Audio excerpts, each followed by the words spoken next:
Good morning બાળકો. આજના આ ચેપ્ટરની અંદર સ્ટેન્ડર્ડ 10માં લેસન નંબર 10 જે આપણે બહુ મહત્વનું ચેપ્ટર છે, પ્રકાશ, પરાવર્તન અને વક્રીભવન. જે આમનું આખું માળખું તમને મેં લાસ્ટ લેક્ચરની અંદર સમજાવેલું હતું કે આ લેસન શું કહેવા માંગે છે. આ લેસનની અંદર આપણે બોર્ડની અંદર કેટલા માર્ક્સનું પૂછાશે એવું બધું જ મેં તમને લાસ્ટ લેક્ચરની અંદર બધી જ માહિતી આપેલી હતી. થોડું અતિ સંક્ષિપ્તમાં આપણે જોઈ લઈએ પાછું કે આ ચેપ્ટર પ્રકાશ, પરાવર્તન અને વક્રીભવન એ બોર્ડની અંદર 6 માર્ક્સનું પૂછાય છે. એની અંદર 3 માર્ક્સનો એક મોટો ક્વેશ્ચન કે જે દાખલા તરીકે એમ કહી શકું કે અરીસાનું સૂત્ર અને મોટવણી દર્શાવો, એ પણ પૂછી શકે. એમના પછી એક 2 માર્ક્સનો ક્વેશ્ચન કરી શકે અને એક ટૂંક જવાબી ક્વેશ્ચન કરી શકે. એમ કરી કુલ ટોટલ 6 માર્ક્સનું આ લેસનની અંદરથી આપણે પૂછાવાનું છે. તમને હું એક પણ કહેતી જાઉં છું કે કયો એમસીક્યુનો ક્વેશ્ચન બની શકે, પેરેગ્રાફમાંથી કેમ એમસીક્યુ કાઢવા, એ પણ હું તમને આગળ કહેતી જાઉં છું. અત્યારે પણ આ લેસનની અંદર એકદમ ધ્યાન આપજો કે હું શું કહેવા માગું છું, આ લેસન શું કહેવા માંગે છું. તો થોડું આપણે રિવિઝન કરી દઈએ કે પ્રકાશ એટલે શું. આપણે જોયું હતું પહેલાં કે પ્રકાશ, પરાવર્તન અને વક્રીભવન. તો પ્રકાશ એટલે આપણે જોયું હતું કે આંખમાં સંવેદના ઉપજાવતા જે વિદ્યુત ચુંબકીય વિકર્ણો છે એમને આપણે પ્રકાશ કહ્યું હતું. પ્રકાશ શૂન્ય અવકાશમાં એનું મૂલ્ય કેટલું હોય છે, દ્રશ્યમાન પ્રકાશમાં એમનું મૂલ્ય કેટલું હોય છે એ પણ મેં તમને આખું કોષ્ટક દોરી અને સમજાવેલું હતું, જે આપણે બોર્ડ વર્ક કરેલું હતું. એમના પછી આપણે પરાવર્તન જોયું હતું કે પ્રકાશનું પરાવર્તન શું હોય છે, કે પ્રકાશનું પરાવર્તન કે પ્રકાશ જ્યારે પ્રકાશના કિરણો કોઈ પણ સપાટી પર આપાત થાય છે ત્યારે એ જ પ્રકાશના કિરણોને પાછા ફરવાની જે ઘટના છે એમને શું કહ્યું હતું આપણે, પ્રકાશનું પરાવર્તન કહ્યું હતું. પ્રકાશનું પરાવર્તન 2 પ્રકારે આપણે જોયું હતું, નિયમિત પ્રકાશનું પરાવર્તન અને અનિયમિત પ્રકાશનું પરાવર્તન.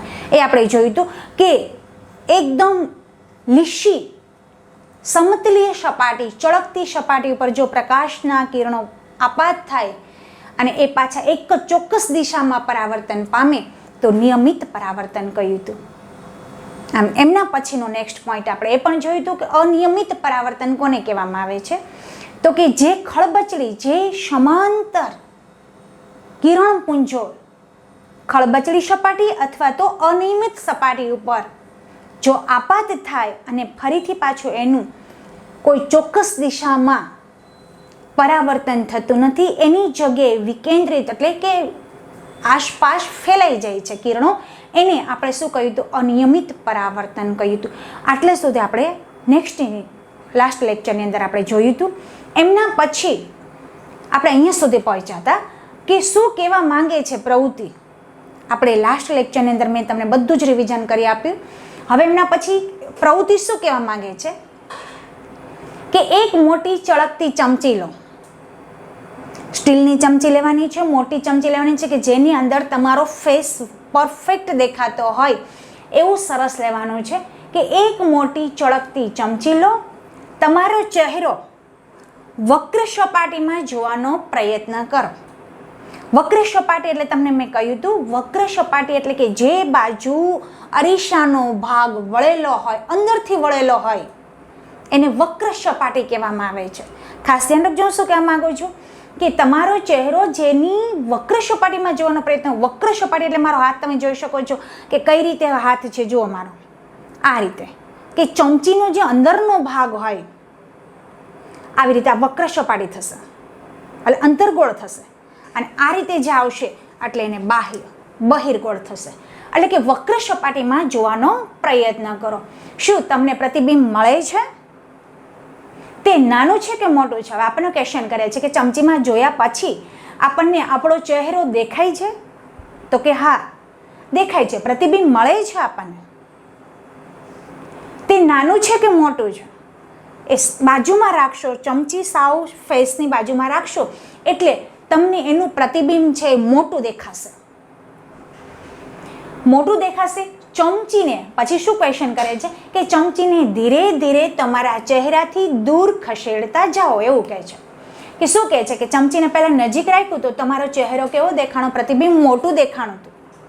પછી ચમચીને ધીરે ધીરે ચહેરાથી દૂર ખસેડતા જાઓ. જો અહીંયા સુધી હતું તો આપણો ફેસ એકદમ મોટો દેખાતો હતો, પરંતુ જ્યારે ચમચીને આપણા ચહેરાથી થોડે દૂર ખસેડતા જશું તો શું કહે છે કે પ્રતિબિંબનું અવલોકન કરો તે કેવી રીતે બદલાય છે.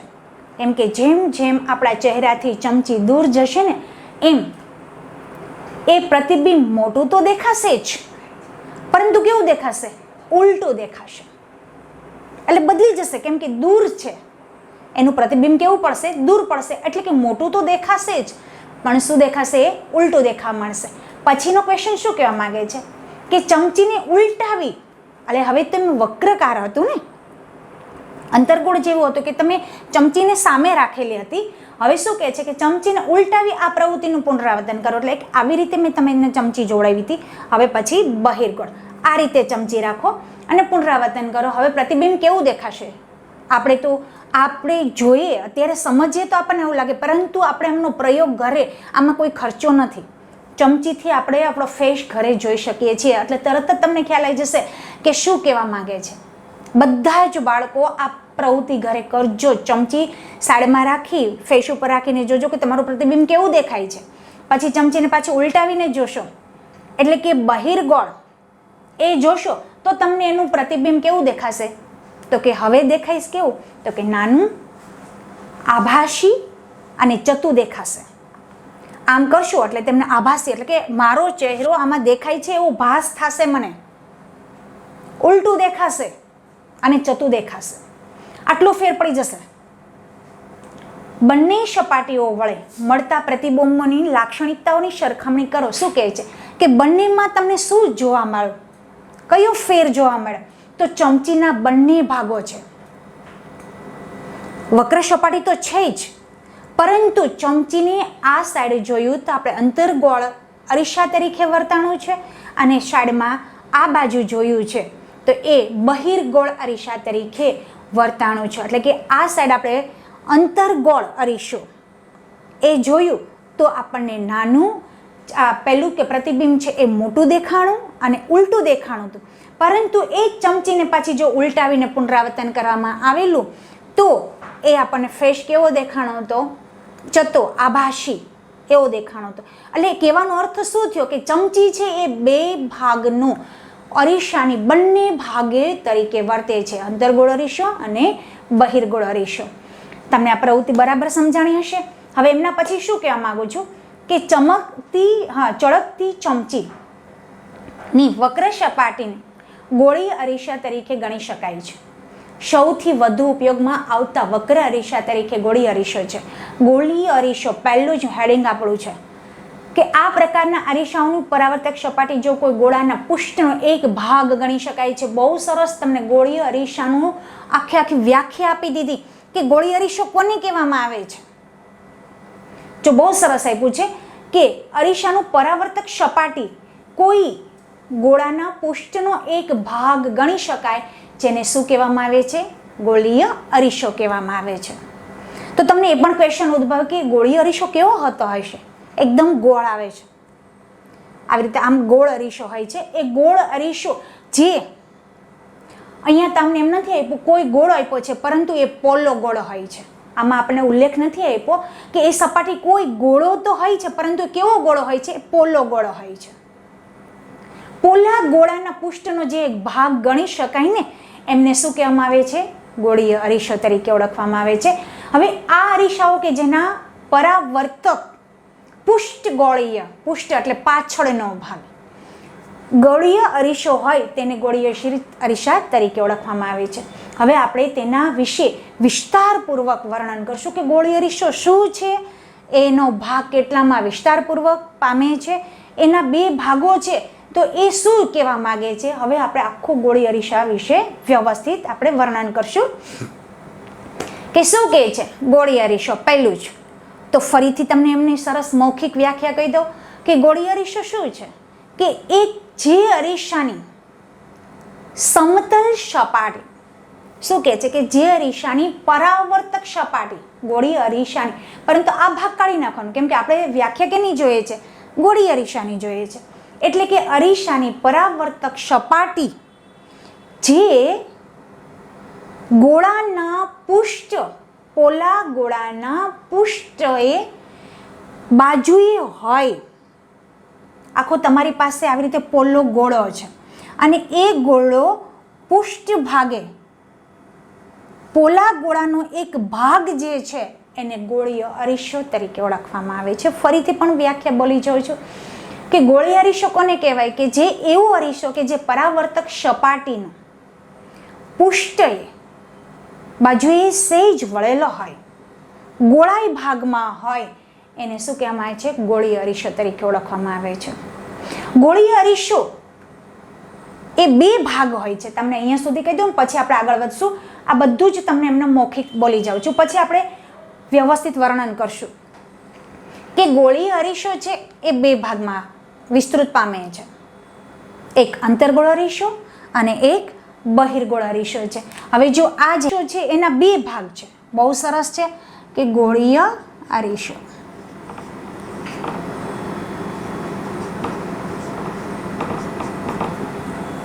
ગોળીય કહી શકો ને ગોળીય અરીસો બી કહી શકાય છે. તો ગોળીય અરીસો છે એના બે ભાગ પડે છે. મેં આમની વ્યાખ્યા કહી દીધી તમને. હવે એ બે કે પૃષ્ઠ બાજુએ પોલા ગોળાનો એક ભાગ જે છે એને ગોળીય અરીસો તરીકે ઓળખવામાં આવે છે. ગોળીય અરીસોના બે ભાગ પડે છે, એક અંતર્ગોળ અરીસો કહેવામાં આવે છે અને એક બહિર્ગોળ અરીસો કહેવામાં આવે છે. તો અંતર્ગોળ અરીસો કોને કહેવામાં આવે છે? પહેલું જ કે ગોળીય અરીસાનો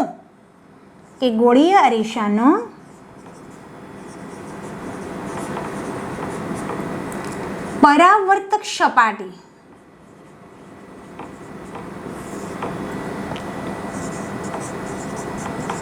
શું કહેવા માંગે છે કે જો ગોળીય અરીસાની પરાવર્તક સપાટી જે અંદરની તરફ સપાટી અંદરની તરફ વક્રાકાર હોય, શું કહેવા માંગે છે, વક્રાકાર હોય, તેને અંતર્ગોળ અરીસો તરીકે ઓળખવામાં આવે છે. ફરીથી પણ વ્યાખ્યા તમે એકદમ ધ્યાનથી સાંભળી લેજો અને જ્યારે બી તમે એક્ઝામની અંદર લખો, ગોળીય અરીસા વિશે લખવાનું આવે, કેમ કે આ 2 માર્ક્સનો ક્વેશ્ચન છે. 2 માર્ક્સના ક્વેશ્ચનની અંદર આપણે પાઠની જેમ નથી લખવાનું. બોર્ડના જ્યારે પેપર આવે ત્યારે તારે પાઠ પાડવાના છે કે ગોળીય અરીસો હેડિંગ બાંધવાનું, એમના પછી આવી જ રીતે પાઠ કરવાનું, જેમ આપણે શીખ્યા છે એવી જ રીતે બોર્ડના પેપરની અંદર ઉતારવાનું છે. બહુ પરફેક્ટ થશે.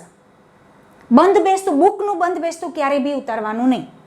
તો ગોળીય અરીસાના બે ભાગ પડે છે, અંતર્ગોળ અરીસો અને એક બહિર્ગોળ અરીસો છે.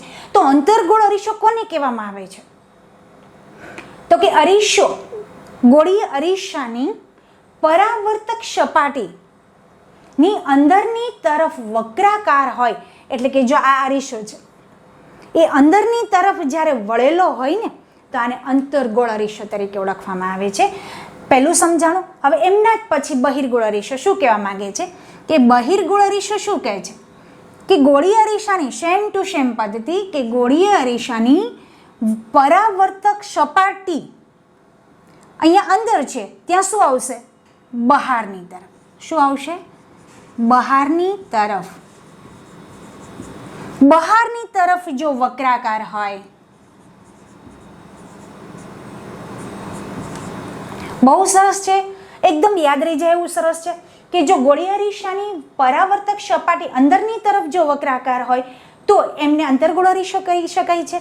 પરંતુ જો બહિર્ગોળ અરીસો એ બહારની તરફ વક્રાકાર હોય તો બહિર્ગોળ અરીસો તરીકે ઓળખવામાં આવે છે.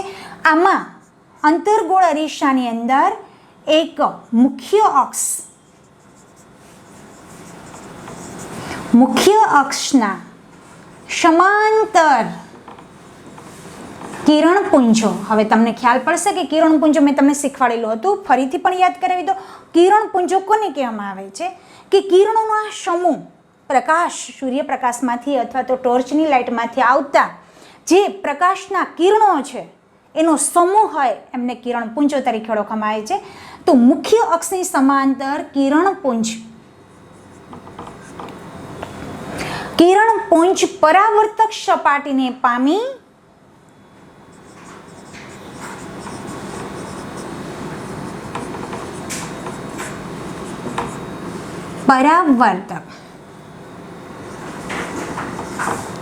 પરાવર્તન પામી એક જ બિંદુએ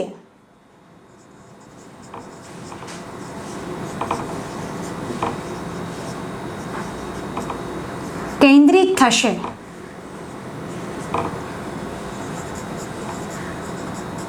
અને મુખ્ય કેન્દ્ર તરીકે પણ ઓળખવામાં આવે છે. આપણે આગળના જોશું, આપણે મુખ્ય કેન્દ્રની પણ આ જ વ્યાખ્યા આવશે. શું કહેવામાં આવે છે? કે મુખ્ય અક્ષની સમાંતર કિરણપુંજ પરાવર્તક સપાટી પર પરાવર્તન પામી જો એક જ બિંદુએ આ બધા જ કિરણો એક જ બિંદુએ છેદતા હોય, કેન્દ્રિત થાય તો તેને અભિસારી તરીકે ઓળખવામાં આવે છે.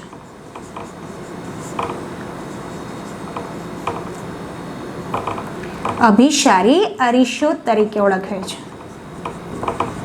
બહુ મસ્ત ક્વેશ્ચન છે, કેમ કે આ છે એક માર્ક્સમાં આ ટૂંકી જવાબી પૂછાય. અભિસારી કોને કહેવામાં આવે છે અને અપસારી કોને કહેવામાં આવે છે, જે કે બુકની અંદર આપણે કોઈ પણ ઉલ્લેખ છે જ નહીં, પણ હું તમને લખીને સમજાવું છું કે અપસારી અને અભિસારી કોને કહેવામાં આવે છે. તમને એક માર્ક્સની અંદર આપણે જોયું હતું કે 2016ની અંદર આ ક્વેશ્ચન પૂછાણો હતો. અભિસારી અને અપસારી બંને ટૂંક જવાબી પૂછાણા હતા કે જે આપણે આનાથી વંચિત હતા. ફરીથી પણ બોલું છું કે મુખ્ય અક્ષની સમાંતર કિરણપુંજ પરાવર્તક સપાટી પર પરાવર્તન પામી જો એક જ બિંદુએ છેદતા હોય એ કેમાં આવશે? અંતર્ગોળ અરીસાની અંદર જ આવશે, જેને શું કહેવામાં આવે છે? અભિસારી તરીકે ઓળખવામાં આવે છે. એવી જ રીતે પાછું બહિર્ગોળની અંદર આવશે. બહિર્ગોળ આપણે કોને કહેવાય છે તો જોયું કે અંદરથી જો વક્રાકાર હોય તો અંતર્ગોળ, પરંતુ એ જ ગોળી અરીસો પરાવર્તક સપાટીની બહારની તરફ જો વક્રાકાર હોય તો એને શું કહેવામાં આવે છે? બહિર્ગોળ અરીસો કહેવામાં આવે છે. એવી જ રીતે પાછો સેકન્ડ પોઈન્ટ આવશે. શું કહેવા માંગે છે? કે મુખ્ય અક્ષની સમાંતર કિરણપુંજ પરાવર્તક સપાટી પર પરાવર્તન પામી એક જ બિંદુએ કેન્દ્રિત ન થતા, જો નેગેટિવ પોઈન્ટ આવી જશે આમાં. શું કહે છે? પરાવર્તન પામી એક જ બિંદુએ કેન્દ્રિત નહીં, અહીંયા વિકેન્દ્રિત આવશે. અહીંયા કેન્દ્રિત પામે છે, કેન્દ્રિત થાય છે, એમની જગ્યાએ શું આવશે? કે વિકેન્દ્રિત થશે. શું થઈ જશે? કેન્દ્રિત થાય એટલે કે ભેગા થવું. એક જ બિંદુએ ભેગું થાય એટલે એને અભિસારી કહેવામાં આવે છે, અભિસારી અરીસો તરીકે ઓળખવામાં આવે છે. પરંતુ બહિર્ગોળ અરીસાની અંદર શું કહેવા માંગે છે? કે એક જ બિંદુએ ભેગા નહીં થાય એટલે કે એનો અર્થ એવો કે બિંદુઓ ફેલાઈ જશે. અહીંયા એક બિંદુએ ભેગા થશે તો અભિસારી અરીસો તરીકે ઓળખવામાં આવે છે. પરંતુ બહિર્ગોળ અરીસાની અંદર શું થશે? કે જ્યારે એનો પ્રકાશ પડશે ને મુખ્ય અક્ષની સમાંતર પરાવર્તક સપાટી પર જે કિરણો પડે છે ને તે એક બિંદુએ નહીં આવે, પરંતુ આમ ફેલાશે, બધા જ વિસ્તારની અંદર ફેલાશે. એટલે વિકેન્દ્રિત આપણે એમ ન કહી શકીએ વિજ્ઞાનની ભાષામાં કે એને ફેલાશે, પરંતુ આપણે વિજ્ઞાનની ભાષામાં કહી શકીએ કે વિકેન્દ્રિત થાય છે, તેને શું કહેવામાં આવે છે? અપસારી. અપસારી અરીસો તરીકે ઓળખવામાં આવે છે. શું કહે છે? જો અહીંયા બિંદુએ કેન્દ્રિત થાય તો અભિસારી તરીકે અરીસો ઓળખવામાં આવે છે. અને અહીંયા કિરણો ભેગા નથી થતા, કિરણો છે એ છૂટા ફેલાઈ જાય છે, એટલે એને કયો અરીસો તરીકે ઓળખવામાં આવે છે? અપસારી તરીકે ઓળખવામાં આવે છે.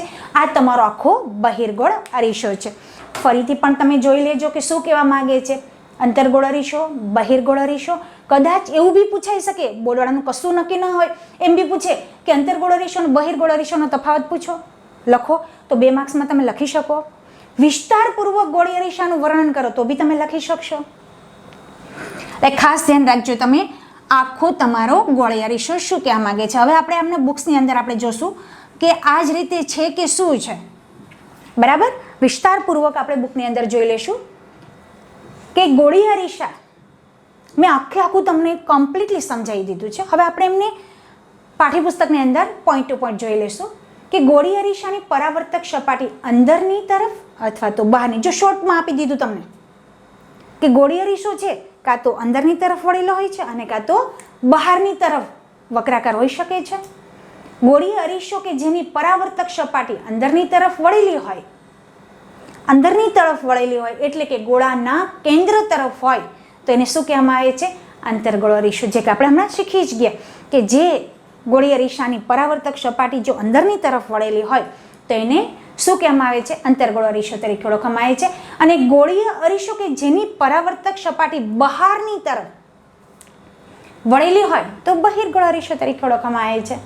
આ અરીસાનું રેખીય નિરૂપણ આકૃતિ 10.1 દર્શાવેલું છે કે નીચે તમને આકૃતિ બતાવી હશે. એનું નિરૂપણ એટલે કે એનું નિરીક્ષણ તમે કરી શકો કે કેવી રીતે આકૃતિ આપેલી છે. આકૃતિમાં દર્શાવેલ છે. આકૃતિનો અરીસાનો પાછળના ભાગને છાયાંકિત કરેલો છે. એટલે કે તમને જો અહીંયા બંને આકૃતિ આપેલી હશે, જુઓ એક આંતરગોળ અરીસો. તો કે જો આકૃતિ ન જો તો બી મેં સમજાવી દીધું કે આ અંદરની સાઈડ વળેલો હોય તો જો આ આંતરગોળ અરીસો છે અંદરની સાઈડ વળેલો એટલે અંતર્ગોળ અરીસો તરીકે ઓળખાય છે. અને આ બહારની તરફ છે, જુઓ છે આ બહારની સાઈડ છે એટલે એને બહિર્ગોળ અરીસા તરીકે ઓળખવામાં આવ્યું છે. એટલે બંને આકૃતિમાં તમે જોઈ શકો છો. અને હવે શું કહેવા માંગે છે કે હવે તમે સમજી શકશો ને કે ચમચીની અંદરની તરફ વક્ર સપાટી લગભગ અંતર્ગોળ અરીસા જેવી. જે ઓલો ક્વેશ્ચન આપણને કરેલો હતો એ 10.1 પ્રવૃત્તિનો છેલ્લો ક્વેશ્ચન, એનો આન્સર અહીંયા આપી દીધો છે કે તમે સમજી શકો કે ચમચીની અંદરની બહારની સપાટી કેવી હતી. તો કે અંદરની તરફ એ વક્ર સપાટી લગભગ અંતર્ગોળ અરીસા તરીકે વર્તી હતી અને ચમચીની બહારની તરફ ઉપસેલો ભાગ જે છે એ લગભગ બહિર્ગોળ અરીસા તરીકે ગણી શકાય છે. ગોળી અરીસા વિશે વધારે સમજૂતી મેળવવા માટે આપણે કેટલાક પદો હવે શું કહે છે કે વધારે અરીસા વિશે આટલું તો આપણે શીખી જ ગયા છીએ, પરંતુ વધારે શીખવા માટે શું કરવાનું છે તો કે કેટલાક પદોનો અર્થ, પરિચય, સમજૂતી મેળવવાની જરૂર પડશે. ખાલી ગોળી અરીસાનું આટલું જ નથી, હજી આમને એમના ઘણા પદો છે એનો પરિચય મેળવવાનો છે. તો એના વિશે આ પદો ગોળી અરીસાની ચર્ચા કરતી વખતે સામાન્ય રીતે ઉપયોગમાં લેવામાં આવે છે. ગોળી અરીસાની પરાવર્તક સપાટી, બહુ ધ્યાન રાખજો, ધ્રુવ કોને કહેવામાં આવે છે? તો કે શું કહે છે કે ગોળી અરીસાની પરાવર્તક સપાટીનું જે મેન કેન્દ્ર હોય ને, ગોળી અરીસાનો વચ્ચેનો ભાગ, તમે એમ કેન્દ્ર અથવા તો તમે મધ્યબિંદુ પણ કરી શકો.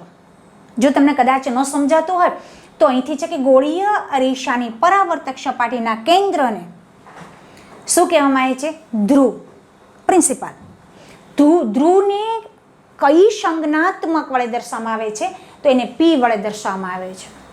ખાસ ધ્યાન રાખજો બાળકો, એક પોઈન્ટ હવે આવશે. આપણે અત્યારે તો આપણે શીખી ગયા વિસ્તારપૂર્વક, પરંતુ પોઈન્ટ ટુ પોઈન્ટ યાદ રાખવાનું છે. આ યાદ રહેશે તો જ આપણે એને આકૃતિ વ્યવસ્થિત કરી શકશું. એટલે હવે એકદમ કેરફુલ થઈ જજો, એકદમ ધ્યાન આપજો. શું કહે છે કે ગોળીય અરીસાને ધ્રુવ કોને કહેવામાં આવે છે? તો કે ગોળી અરીસાની પરાવર્તક સપાટી જે કેન્દ્ર છે એટલે કે જે મધ્ય બિંદુ છે એને કોના તરીકે ઓળખવામાં આવે છે? ધ્રુવ. ધ્રુવને કોના વડે દર્શાવવામાં આવે છે? P વડે દર્શાવવામાં આવે છે. તો ગોળી અરીસાની પરાવર્તક સપાટી ગોળાનો એક ભાગ છે. આ ગોળાના કેન્દ્ર હોય છે. શું કહે છે? જો કે ગોળી અરીસાની પરાવર્તક સપાટી ગોળાનો એક ભાગ છે અને એ કેન્દ્ર છે, જે આપણે હમણાં જ જોયું, ધ્રુવ. પરંતુ આ કેન્દ્રને ગોળી અરીસાનું શું કહેવામાં આવે છે? વક્રતા કેન્દ્ર. એ વક્રતા કેન્દ્ર છે ને એ પાછું શું છે? જોજો હા, ઓલો તો ગોળાનો ભાગ હતો. આમ આપણે ધ્રુવ જોયું ને, એ ધ્રુવ છે એ મધ્ય બિંદુ હતું. એ શું હતું? જો અહીંયા જ તમને કહું છું, આ ધ્રુવ છે એ ધ્રુવ આ રીતે હતું, બરાબર. અહીંયા આપણે એમનું મધ્ય બિંદુ કહી શકીએ તો કે અહીંયા આપણે P મૂકી શકીએ, આ ધ્રુવ છે. પરંતુ વક્રતા કેન્દ્ર છે ને એ આ ગોળાનો ભાગ નથી. એ ગોળાનો ભાગ નથી, એ બહારનો ભાગ છે. જ્યારે ધ્રુવ છે એ અંદરના ભાગમાં આવશે, જ્યારે વક્રતા કેન્દ્ર છે એ ગોળાનો ભાગ નથી. ગોળી અરીસા પરાવર્તક સપાટીના ગોળાનો એક ભાગ છે. તો વક્ર સપાટી છે એ ગોળાનો ભાગ છે, એ કેન્દ્ર તરીકે ઓળખાય છે. પરંતુ કેન્દ્રને ગોળીય અરીસાનું શું કહેવામાં આવે છે?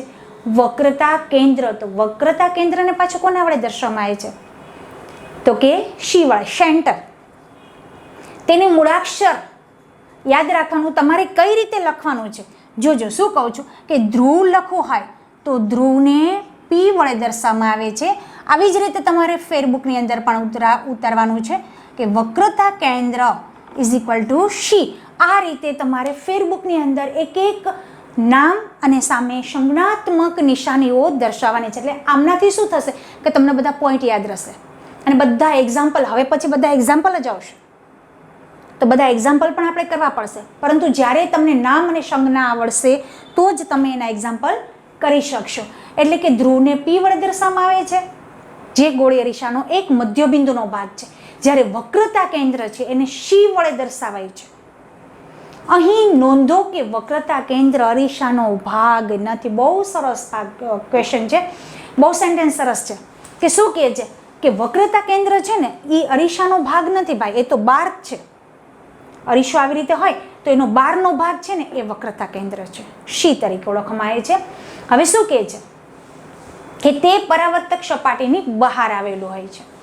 અંતર્ગોળ અરીસાની વક્રતા કેન્દ્ર તેની આગળના ભાગમાં છે. આકૃતિ તમને નીચે બતાવેલી જ હશે.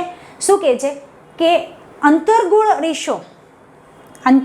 અરીસો છે એનું વક્રતા કેન્દ્ર એ આગળના ભાગમાં છે. અહીંયા વક્રતા કેન્દ્ર છે, આ વક્રતા અરીસો છે, અંતર્ગોળ અરીસો, એની બહારના ભાગની અંદર વક્રતા કેન્દ્ર આવેલું છે. જ્યારે બહિર્ગોળ અરીસામાં, જો કે બહિર્ગોળ અરીસાના કિસ્સામાં એ પાછળના ભાગમાં આવેલું હોય છે.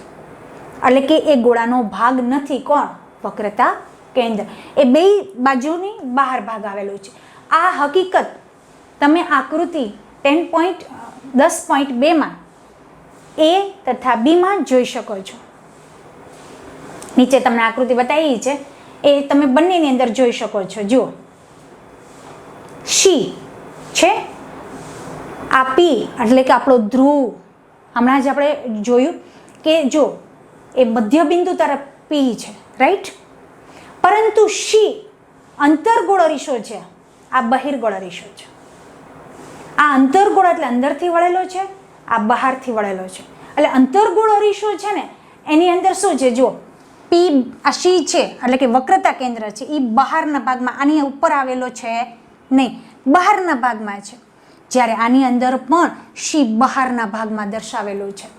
એટલે બંનેની અંદર તમે જોઈ શકો છો. હવે આપણે શું છે, હા આવેલું છે આકૃતિમાં તમે જોઈ શકો છો. ગોળી અરીસાની પરાવર્તક સપાટી એ ગોળાનો એક ભાગ છે જેને ત્રિજ્યા તરીકે ઓળખવામાં આવે છે. તમે એમ પણ કહી શકો છો કે ગોળી અરીસાની પરાવર્તક સપાટીની ત્રિજ્યાને વક્રતા ત્રિજ્યા તરીકે ઓળખવામાં આવે છે. અને આપણે મેથ્સમાં શીખી ગયા છે ત્રિજ્યાને કોના વડે દર્શાવવામાં આવે છે? કેપિટલ આર વડે દર્શાવવામાં આવે છે. એટલે પી, ધ્રુવ અને વક્રતા કેન્દ્ર આ બંને વચ્ચેનું જે અંતર છે ને એને શું કહેવામાં આવે છે? ત્રિજ્યા તરીકે ઓળખવામાં આવે છે. એટલે એને આર તરીકે. ત્રીજું, પહેલું મેં તમને કીધું હતું કે ધ્રુવને તમે કોના વડે દર્શાવશો? પી. વક્રતા કેન્દ્રને શી વડે દર્શાવશો? હવે ત્રીજું શું આવ્યું?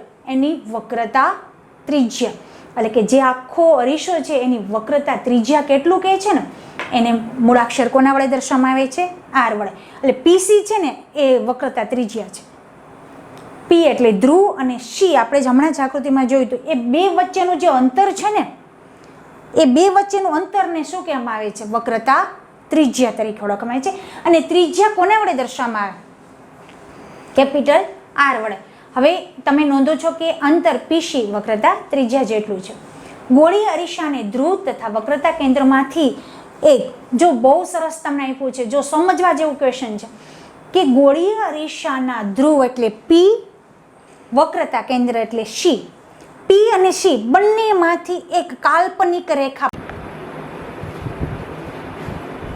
આપણે અહીં સુધી જોયું હતું કે વક્રતા કેન્દ્ર કોને કહેવામાં આવે છે. એમના પછી આપણે વક્રતા ત્રિજ્યા, કે વક્રતા ત્રિજ્યા કોના વડે દર્શાવવામાં આવે છે? તો કેપિટલ આર વડે દર્શાવવામાં આવે છે. વક્રતા ત્રિજ્યા કેટલું અંતર હોય છે? પી. પી એટલે મીન્સ કે ધ્રુવ અને વક્રતા કેન્દ્ર સી, આ બંને વચ્ચેનું જે અંતર છે વક્રતા ત્રિજ્યા તરીકે ઓળખવામાં. વક્રતા ત્રિજ્યા જે આર વડે દર્શાવવામાં આવે છે. હવે ગોળી અરીસા ધ્રુવ પી અને વક્રતા કેન્દ્ર સી માંથી જો એક કાલ્પનિક રેખા પસાર થાય છે, એ કાલ્પનિક રેખાને મુખ્ય અક્ષ તરીકે ઓળખવામાં આવે છે. યાદ રાખો કે મુખ્ય અક્ષ એટલે કે જે કાલ્પનિક રેખા છે ને એ મુખ્ય અક્ષ છે અને અરીસાના ધ્રુવ પાસે અરીસાને લંબ હોય છે. ચાલો આપણે અરીસા સાથે સંકળાયેલા એક મહત્વપૂર્ણ પદને પ્રવૃત્તિ દ્વારા સમજાવીએ. શું કહે છે? એક પ્રવૃત્તિ છે કે સૂર્ય તરફ પ્રત્યક્ષ કે સૂર્યપ્રકાશને પરાવર્તિત કરતા અરીસાને ન જુઓ. એ બી ન જોઈ શકે. સૂર્ય તરફ આપણે એમને સામે જોઈએ તો આપણે આંખો અંજાઈ જાય છે, આપણે એની સામે જોઈ શકતા નથી. કે સૂર્યપ્રકાશને પરાવર્તિત કરતા અરીસાની સામે જો સૂર્યપ્રકાશ પડતો હોય તો આપણે એની સામે પણ જોઈ શકતા નથી, કેમ કે એમનું પ્રતિબિંબ આપણી આંખો પર પડે છે, જેનાથી કદાચ તમારી આંખને નુકસાન પણ થઈ શકે છે. એક અંતર્ગોળ અરીસાને તમારા હાથમાં પકડી તેની પરાવર્તક સપાટીને સૂર્ય તરફ રાખો. એટલે અંતર્ગોળ અરીસો એમને હાથમાં પકડી લો અને એ પછી સૂર્ય તરફ, કે જ્યારે સૂર્યના કિરણો તમારા તરફ આવતા હોય ત્યારે એ અરીસાને તેની સામે રાખવાનો છે. અરીસા દ્વારા પરાવર્તિત થતા પ્રકાશના અરીસાની પાસે રાખેલ એક કાગળ શીટ પર એને આપાત કરો. હવે અરીસું તો છે જ તમારી પાસે, પણ એની સામે શું કરવાનું છે? કે કાગળ રાખવાનો છે કે અરીસા ઉપર સૂર્યના કિરણો પડે છે અને એમાંથી જે અરીસામાંથી જે કિરણો પરાવર્તિત થાય છે ત્યાં એક કાગળ રાખવાનો છે. એટલે કે જે સૂર્યના કિરણો છે એ કોના ઉપર આપાત થશે? કાગળ પર આપાત કરવાના છે. જ્યાં સુધી તમને કાગળના પાના પર એક એક પ્રકાશિત તીક્ષ્ણ બિંદુ પ્રાપ્ત ન થાય ત્યાં સુધી કાગળના પાનાને ધીરે ધીરે આગળ પાછળ ખસેડતા રહો. શું કહે છે કે એક બિંદુ જ્યારે આપણે સૂર્યપ્રકાશ આવતો હોય ત્યારે એ અરીસા ઉપર જશે અને અરીસામાંથી જે પ્રકાશના કિરણો છે એ સામે પરાવર્તિત થશે. પણ એ પરાવર્તિત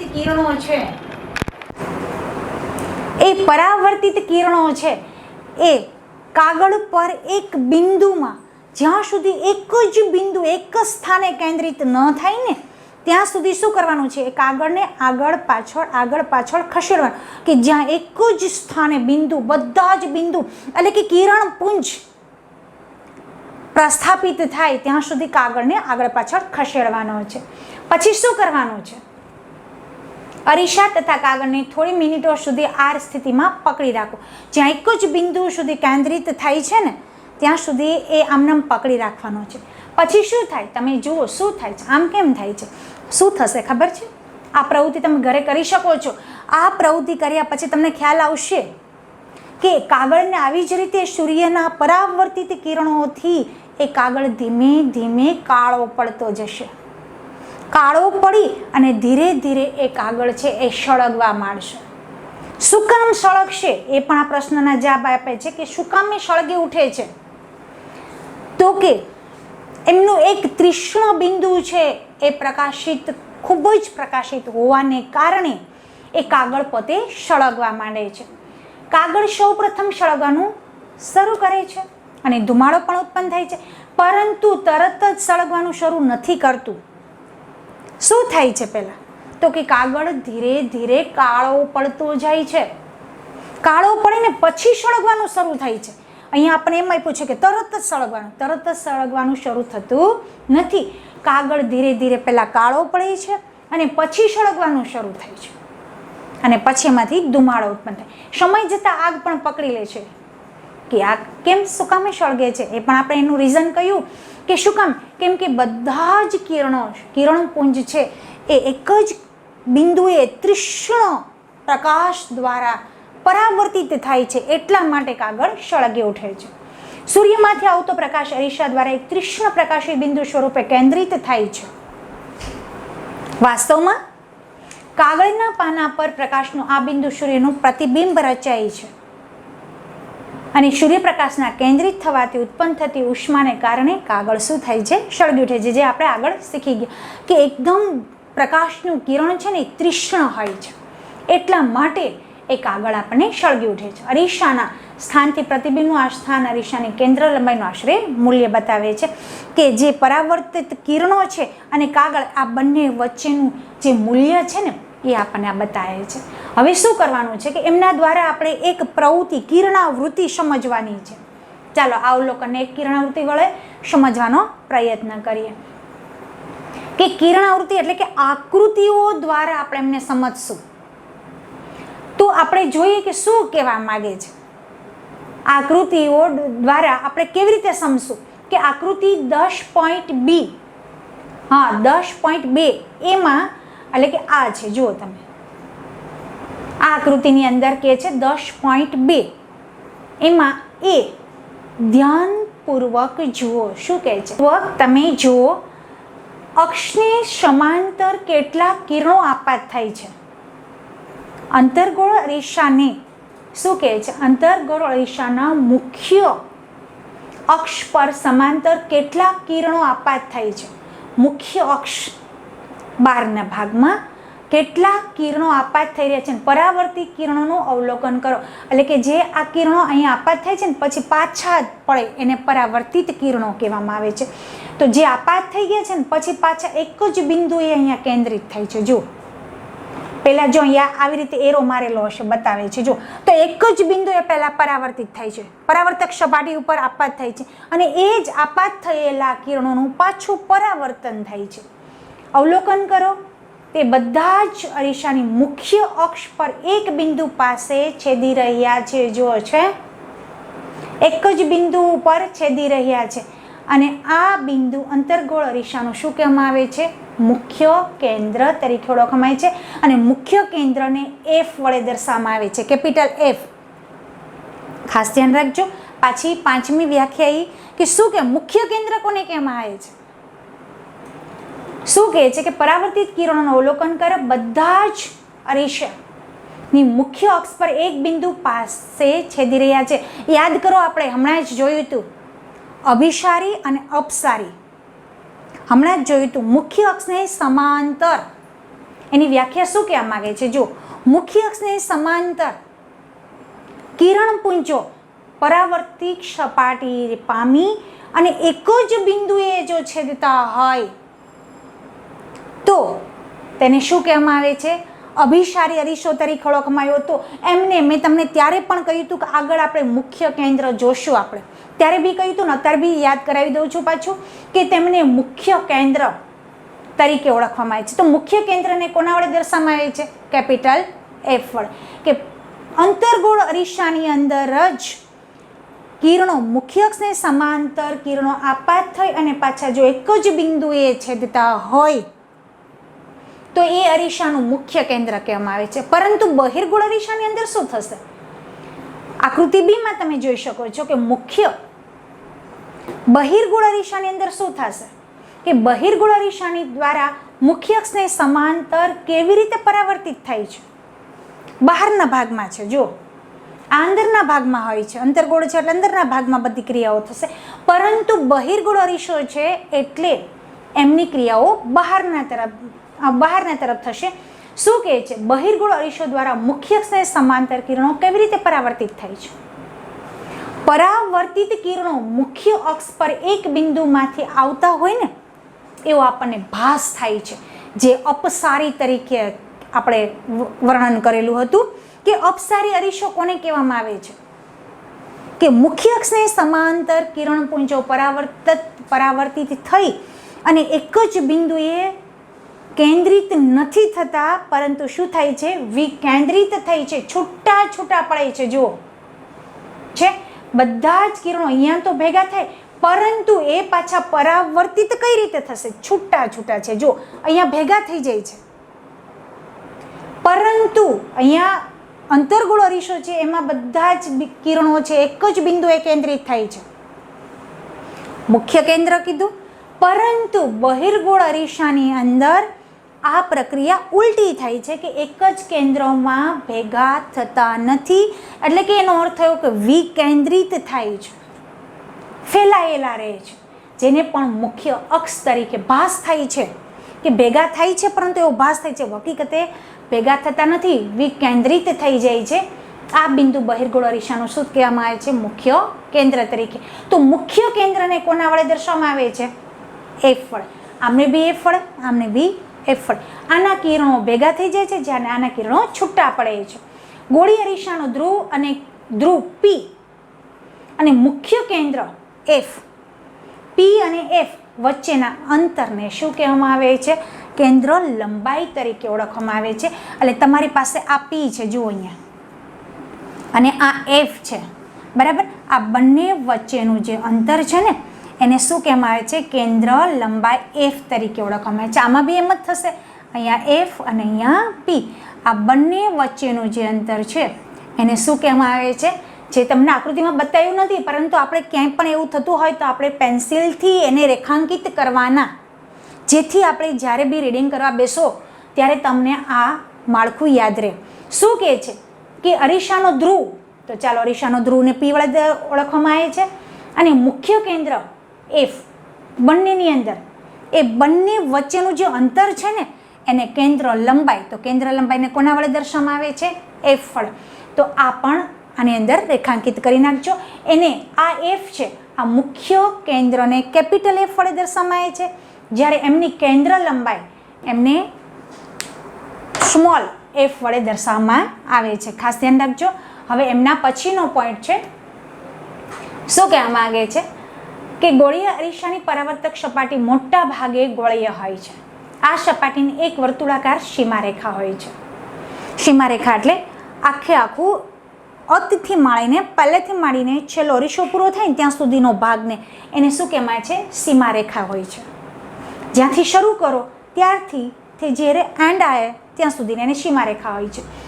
આ ગોળી અરીસાની પરાવર્તક સપાટી વર્તુળાકાર સીમારેખાના વ્યાસને અરીસાનું દર્પણ મુખ કહેવામાં આવે છે. એટલે કે જે તમારી પાસે આ અરીસો છે ને, આ અરીસો, એટલે અહીંથી માંડીને સ્ટાર્ટ કરો તમે, તે અહીંયા સુધી તમારો એન્ડ આવી જશે, પૂરું થશે. એટલે કે આ જે ભાગ છે ને શું કહેવામાં આવે છે? દર્પણ મુખ તરીકે ઓળખવામાં આવે છે. અરીસો છે આ અંતર્ગોળ છે, આ બહિર્ગોળ છે, રાઈટ. એટલે બે અરીસાની અંદર એ જ અહીંથી સ્ટાર્ટ કર્યું હોય તો અહીંથી પૂરું થશે. એટલે હું અહીંયા એમ કહી શકું, અહીંયા એન કહી શકું, કોઈ બી નામ આપી શકો છો. તો આ જે ભાગ છે, આટલો ભાગ, એમને શું કહેવામાં આવે છે? એમનું દર્પણ મુખ તરીકે ઓળખવામાં આવે છે. આકૃતિમાં એમ એન દર્પણ મુખ, ઓમાં બી એમ એન જ આપ્યું છે, તમે કોઈ બી નામ આપી શકો. એમને દર્પણ મુખ એમ એન દર્શાવે છે. આપણી ચર્ચા આપણે ફક્ત એવા અરીસાઓનો વિચાર કરશું કે જેનું દર્પણ મુખ તેની ત્રિજ્યા કરતાં ઘણું નાનું હોય. આ દર્પણ મુખ છે ને એ નાનું હોય, કોના કરતાં? જેની વક્રતા ત્રિજ્યા છે ને એમના કરતાં નાનું હોય, એવી આપણે ચર્ચા કરીશું. હવે એમના પછી શું કહેવા આવે છે કે શું ગોળી અરીસાની વક્રતા ત્રિજ્યા એટલે કે આર અને કેન્દ્ર લંબાઈ, આપણે હમણાં જ જોઈ કેન્દ્ર લંબાઈ, ધ્રુવ અને મુખ્ય કેન્દ્ર આ બંને વચ્ચે જે છે એને કેન્દ્ર લંબાઈ તરીકે એફ વડે ઓળખવામાં આવે છે. કોઈ સંબંધ છે? હા, આ બંને વચ્ચે બહુ સરસ સંબંધ છે. આ બંને વચ્ચેનું એક સૂત્ર બને છે, R = 2F. ડબલ ગણું, બે ગણી હોય છે કે નાના દર્પણ મુખ ધરાવતો, એટલે કે જે અરીસો નાનો છે એની સીમારેખા નાની છે, એ અરીસા માટે વક્રતા ત્રિજ્યા તેની કેન્દ્ર લંબાઈ કરતાં કેવી હોય છે? બમણી હોય છે. બમણી એટલે 2F હોય છે, વધારે મોટી હોય છે. કોના કરતાં? ત્રિજ્યા કરતાં. એટલે લખી શું શકાય? આ સંબંધને કઈ રીતે દર્શાવી શકાય? R = 2F.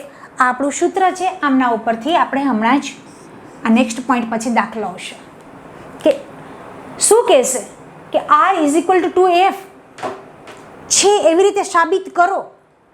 તો આમના બી હું તમને એક દાખલો કરાવીશ. R = આ જ કદાચ એવો પણ પ્રશ્ન પૂછાઈ શકે કે ગોળીય અરીસાની વક્રતા ત્રિજ્યા શું નહીં, ગોળીય અરીસાની વક્રતા ત્રિજ્યા R અને કેન્દ્ર લંબાઈ F વચ્ચેનો સંબંધ દર્શાવો. R = 2F નું સૂત્ર તારવો. તો આ પણ આપણે કરશું, જે દર્શાવીશું ગોળી અરીસાનું મુખ્ય કેન્દ્ર અને તેના ધ્રુવ વક્રતા કેન્દ્રને જોડતું એક મધ્ય બિંદુ છે. આપણે આ સૂત્ર આપણે પણ તારવી લઈશું. હવે એમના પછીનો પોઈન્ટ શું આવશે કે ગોળી અરીસાઓ વડે રચાતા પ્રતિબિંબ. આપણે અહીં સુધી રાખશું. Thank you.